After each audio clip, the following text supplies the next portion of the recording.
अस्सलाम वालेकुम दोस्तों, कैसे हैं आप सब लोग। उम्मीद है ठीक ठाक होंगे और मैं भी बिल्कुल ठीक हूँ। और उम्मीद करती हूँ कि आप सब लोग अपनी ज़िंदगी में वो सब कुछ कर रहे होंगे जो आपको लगता है कि ठीक है और किसी की दिल आज़ारी का बाइस नहीं है। आज का जो टॉपिक है ना, बहुत ही इंटरेस्टिंग टॉपिक है और आपके लिए बहुत फ़ायदेमंद होने वाला है। और ऐसा टॉपिक है या ऐसा एक चीज़ है जो हमें बहुत ज़रूरी है सीखने के लिए। और मुझे लगता है कि हर इंसान को किसी न किसी हद तक ये लर्न करना चाहिए। तो आज मैं आपको 5 या 6 ऐसी टिप्स बताऊंगी कि जिससे आप अपनी जो बॉन्डिंग है या अपनी जो कम्युनिकेशन है उसको बेहतर कर सकते हैं। किसी भी इंसान के साथ जो आपकी कम्युनिकेशन है ना, उस स्किल को आप बेहतर बना सकते हैं। ऑब्वियसली जो किसी भी इंसान के साथ बॉन्डिंग होती है आपकी लोगों के साथ, उसका जो फर्स्ट स्टेप होता है वो कम्युनिकेशन ही होती है। ठीक है। जैसे कि हमने पढ़ा और हम सब जानते हैं कि कम्युनिकेशन 2 तरह की होती है, वर्बल और नॉन वर्बल। ठीक है। चूंकि बहुत सारे लोग इस तरह की तालीम नहीं हासिल करते जिनको इस तरह के सब्जेक्ट्स पढ़ाए जाएं, लेकिन बहरहाल ये बहुत कॉमन सी बात है कि जी कम्युनिकेशन के 2 तरीके होते हैं। मतलब किसी भी इंसान के साथ बातचीत के 2 तरीके होते हैं। वर्बल मतलब हम जो बोल के बात करते हैं, और एक नॉन वर्बल मतलब जो हम इशारों से बात करते हैं, जो हम लिख के बात करते हैं, जो हम तस्वीर बना के बात करते हैं। ये तो हो गया सादा तरीका, जो कि मेरे जैसी खवातीन जो कि घर में बैठी हैं, जो कोई बच्चियां हैं, जो कोई बच्चे हैं, जो कोई भाई हैं जो देख रहे हैं, वो उनके लिए ये सिंपल हो गया कि कम्युनिकेशन के 2 तरीके होते हैं। अच्छा जी, जो कम्युनिकेशन वर्बल होती है वो भी सिंपल, ये वर्बल नहीं होती कि आपने ऐसे क्या, मैं बिल्कुल ठीक हूँ, आप कैसे हैं, ठीक है। ये वर्बल को हम डेड वर्बल कहते हैं। ठीक है। तो मैं आज आपको वो 2-4 टिप्स आपसे कहूंगी कि अगर आप वो अपनी पर्सनैलिटी में ऐड कर लें तो आप बहुत अच्छे तरीके से लोगों के साथ बॉन्डिंग कर सकते हैं, लोगों को अपनी बात समझा सकते हैं, लोगों की बात समझ सकते हैं, और आपका एक बड़ा कंफर्ट जो लेवल है ना वो बड़ा अच्छा इंक्रीज हो जाएगा। सबसे पहले तो आप ये देख लें कि जब भी आपने किसी से बात करनी है, ठीक है, आपने उसके साथ आई कांटेक्ट बनाना है। आई कांटेक्ट, अच्छा, इसमें भी बड़े सारे लोग ना मिसअंडरस्टैंड कर लेते हैं कि आई कांटेक्ट का मतलब स्टेयरिंग नहीं होता, यानी कि घूरना नहीं होता है।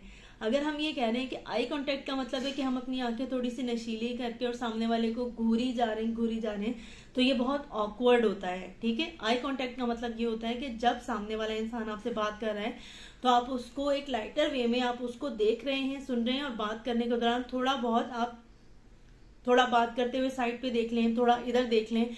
मतलब इतना लंबी देर के लिए नहीं कि आप बिल्कुल ही सामने वाले को लगे कि शायद मैं दीवार से बात कर रहा हूँ, लेकिन बहरहाल आपने उसको, ऑब्वियसली अगर आप मेरी वीडियो देख रहे हैं तो इतनी सेंस तो हर इंसान में होती है कि घूरने और देखने में फर्क होता है। सबसे पहली बात तो ये कि आपने आई कांटेक्ट उससे अच्छा मेंटेन करना है। ठीक हो क्या। दूसरी बात ये है कि आपकी बात सबसे अच्छी जो प्रेजेंटेबल होती है ना, जो सामने वाले की बात आप पे असर करती है, या आप सामने वाले को अपनी जो बात बताते हैं, गुस्से में कही बात याद नहीं रहती है, उतना असर नहीं करती है जितनी कि प्यार से कही बात या स्माइल से कही बात करती है। जब तक आंखों को जो चीज देखने में अच्छी नहीं लगेगी ना, वो कानों को सुनने में भी अच्छी नहीं लगेगी। तो याद रखें, हमेशा अपने फेस पे एक सॉफ्ट स्माइल रखें।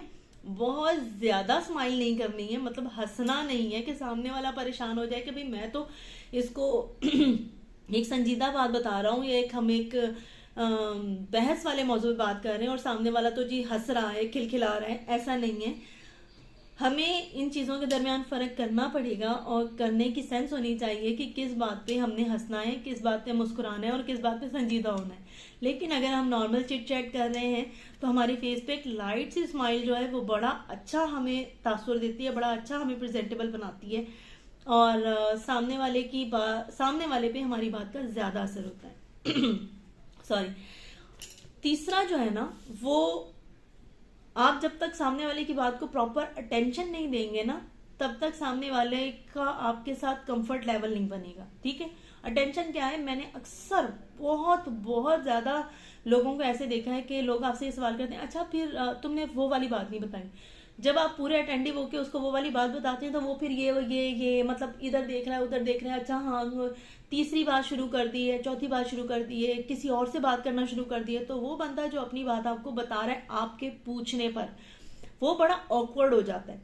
कि यार मुझसे तो अभी इन्होंने ये बात पूछी थी और अब जब मैंने उसका जवाब दिया है, तो सिर्फ आपका आपका ताल्लुक या आपका लेना देना सिर्फ सवाल से नहीं है। अगर आपने उनसे सवाल कर लिया है तो उसका जवाब पूरी तवज्जो से सुने, ठीक है।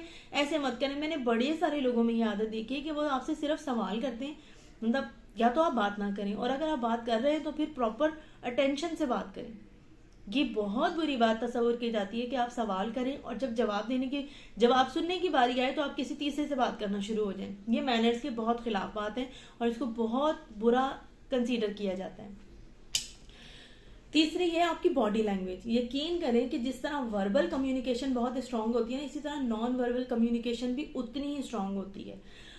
अगर हमारे अल्फाज आधा मैसेज सामने तक वाले तक पहुंचाते हैं ना, तो आधे से ज्यादा हमारा मैसेज, हमारा आई कांटेक्ट, हमारे फेस एक्सप्रेशन, हमारी बॉडी लैंग्वेज, ये सब कुछ उस तक कन्वे करता है। अगर आपकी क्लोज बॉडी लैंग्वेज होगी ना, मतलब अगर आपने हाथ इस तरह बांधे हुए हैं, आप खुद को आपने स्ट्रेस्ड रखा हुआ है, आप अपने पाँव का रुख आपने दूसरी तरफ किया हुआ है, आप सामने वाले को की कंफर्ट नहीं, सॉरी, ये फील करवा रहे हैं कि आप उसके साथ कंफर्टेबल नहीं है, ठीक है।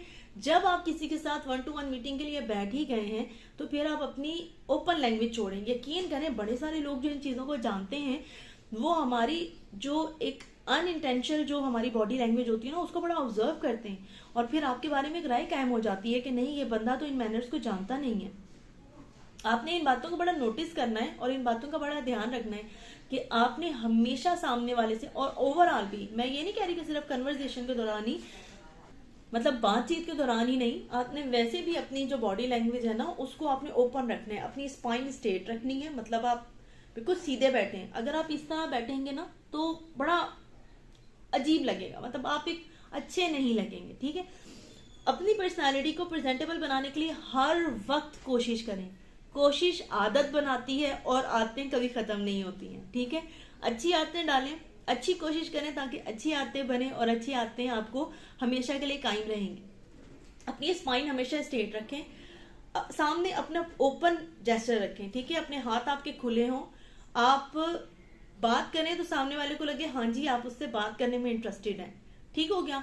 आपने रिस्ट्रिक्टेड बॉडी लैंग्वेज नहीं बनानी है, अपने क्लोज बॉडी लैंग्वेज नहीं करनी है कि आपने हाथ इस तरह बांधे हुए हैं, आपके पाँव दूसरी तरफ हैं, आप पाँव मुस्तकिल हिला रहे हैं। अब मैं कैमरा तो वहां तक लेके नहीं जा रही, मतलब पाँव मुस्तकिल हिला रहे हैं, आप पेनिस इसी तरह कर रहे हैं। इससे क्या होगा, सामने वाला ना थोड़ा सा इरिटेट हो जाएगा कि शायद ना ये मुझसे बात करने में इतना इंटरेस्टेड नहीं है। इसीलिए ये सारी चीजें जो है ना, ये स्ट्रेस की निशानी कहलाती हैं कि आप स्ट्रेस्ड हैं। तो आप क्यों स्ट्रेस्ड हैं, ठीक है। अपने आप को आप जितना स्ट्रॉन्ग प्रोटेक्ट करेंगे ना, उतने ही स्ट्रॉन्ग आपका इमेज बनेगा सामने वाले की नजरों में। तो एक ये टिप हो गई है, ठीक है। उसके अलावा आपने पूरा उसको, सामने वाला जो बात कर रहा है ना, उसको आपने प्रॉपर अटेंशन से सुनना है। दरमियान में आपने हाँ करना है, बुत बन के नहीं सुनना कि सामने वाले को लगे कि इससे बेहतर था मैं किसी दीवार से बात कर लेता। ऐसा नहीं है, आपने पूरी केयरफुली उसकी बात सुननी है और दरमियान में जहां जरूरत हो उसकी बात से इत्तफाक करना है। जहां जरूरत हो आप उसको कहें नहीं ये बात ऐसे नहीं, ऐसे भी हो सकती है, या ये काम अच्छा तुम ऐसे करके देख लेते तो ये ज्यादा बेहतर हो जाता। क्या मेरा ख्याल है कि तुम ये ऐसे कर लेते, या क्या ख्याल है इसको ऐसे करके ना देख लिया जाए, ठीक हो गया। आप अपना इंटरेस्ट शो करें कि सामने वाला अगर अपनी जिंदगी के अपने कीमती वक्त आपको दे रहा है और आपको इस काबिल समझ रहा है कि अपनी बात आप तक पहुंचाए, तो फिर उसको उसके फैसले पर शर्मिंदा ना होने दें, ठीक हो गया।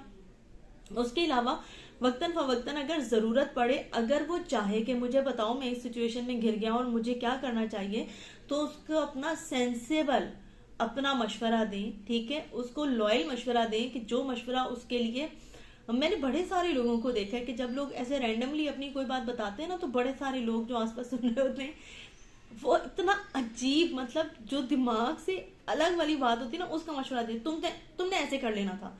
भाई ऐसे क्यों कर लेना था? खुद को सिचुएशन में रख के देखें कि आप वो कर सकते हैं, आप वो नहीं कर सकते। तो अपनी जो शैतानी ख्वाहिशात है ना, वो सामने वाले पे इम्पोज मत करें कि जी तुमने ऐसे कर लेना था, तुमने मुंह तोड़ देना था, तुमने ये कर लेना। ये बड़ी गलत बातें हैं। यकीन करें आपके बार बार कहने से कभी कभी सामने वाला जिस मूड स्टेट में होता है ना, समटाइम वो वाकई ही इन बातों को इम्प्लीमेंट कर लेता है चाहते ना चाहते हुए भी। तो किसी के लिए आप ना किसी एक्सीडेंट का बाइस ना बने। एक्सीडेंट यही नहीं होता जो रोड साइड एक्सीडेंट होता है। एक्सीडेंट ये होता है कि अगर किसी रिलेशन में उसने आप वाली बात उसके सबकॉन्शियस में चल रही है ना, दोबारा वो सिचुएशन आए और आप वाला जवाब वो दे दे और एक नागवार सूरत हाल पैदा हो जाए, तो ये बहुत गलत होगा। ठीक है, किसी के लिए मसाइल का बाइस जो बने ऐसे मशवरे ना दें। ऐसे मशवरे दें जो आप अपने लिए डिजर्व करते हैं, अपने लिए एक्सपेक्ट करते हैं कि जी मेरे साथ मुझे कोई लॉयल मशवरा दे। ये एक बड़ी जिम्मेदारी होती है, आप यकीन करें ये बड़ी जिम्मेदारी होती है कि आप किसी को एक अच्छा मशवरा देना सदका जारिया होता है, और एक बुरा मशवरा देना बुरा मतलब मेरा ख्याल है कि ये गुनाह है। अगर आपकी वजह से वो कोई किसी तकलीफ में घिर जाता है तो आप अल्लाह ताला को कैसे जवाब देंगे ना। तो मेरा ख्याल है कि ये पॉइंट भी आप समझ चुके हैं। एक और है, आपने इंटरेस्ट शो करना है, ठीक हो गया। तो मेरा ख्याल है कि मैं आपको 5-7 टिप्स जो बताई हैं आप इनको इम्प्लीमेंट करके देखें। आपने आई कांटेक्ट सामने वाले से बनाना है, आपने अपने फेस पे एक अच्छी फ्रेंडली स्माइल रखनी है, आपने अपनी बॉडी लैंग्वेज को पॉजिटिव रखना है, ओपन बॉडी लैंग्वेज रखनी है, आपने अपना जेस्चर पॉजिटिव रखना है, आपने अपना जो उसके साथ अटेंशन है वो मेंटेन रखनी है। ठीक है, आपने उसकी बात को प्रॉपर तरीके से सुनना है और उसको बेहतर मशवरा देना है। मेरा ख्याल है कि अगर आप इनमें से 4 या 6 चीजें भी इम्प्लीमेंट कर लेते हैं तो आप एक अच्छे लिसनर बन जाएंगे, आप एक अच्छे दोस्त बन सकते हैं, आप एक अच्छे इंसान बन सकते हैं और आप एक अट्रैक्टिव पर्सनैलिटी बन सकते हैं। अपनी पर्सनैलिटी को प्रेजेंटेबल बनाएं, अपनी पर्सनैलिटी को ऐसा बनाएं कि लोग आपके आसपास रहना चाहें, ना कि कांटेदार कैक्टस बनाएं कि लोग आपसे दूर भागना चाहें। होपफुली मेरी ये बातें आपको किसी ना किसी हद तक तो आप एग्री करेंगे या समझ आएंगे। अगर आपके लिए फायदेमंद रही ये बातें तो आप एग्री करें तो कमेंट में मुझे ज़रूर फीडबैक दीजिएगा। अपना बहुत सारा ख्याल रखिएगा। अल्लाह निगहबान। और एक और बात, अगर आपने मुझे सब्सक्राइब नहीं किया है चैनल को तो सब्सक्राइब कर लें, ऑब्वियसली ये बिल्कुल फ्री है और इससे आप लोगों के फीडबैक का मुझे पता चलता है और बढ़िया मेरे अंदर पॉजिटिव एनर्जी हो जाती है कि मुझे और ऐसे कौन से फ़ायदेमंद टॉपिक्स आपसे डिस्कस करने चाहिए जो हमारी पर्सनैलिटी को मज़ीद अच्छा बिल्डअप करें। होपफुली आगे भी मैं इसी तरह के टॉपिक्स आपसे डिस्कस करूँगी। अल्लाह निगहबान।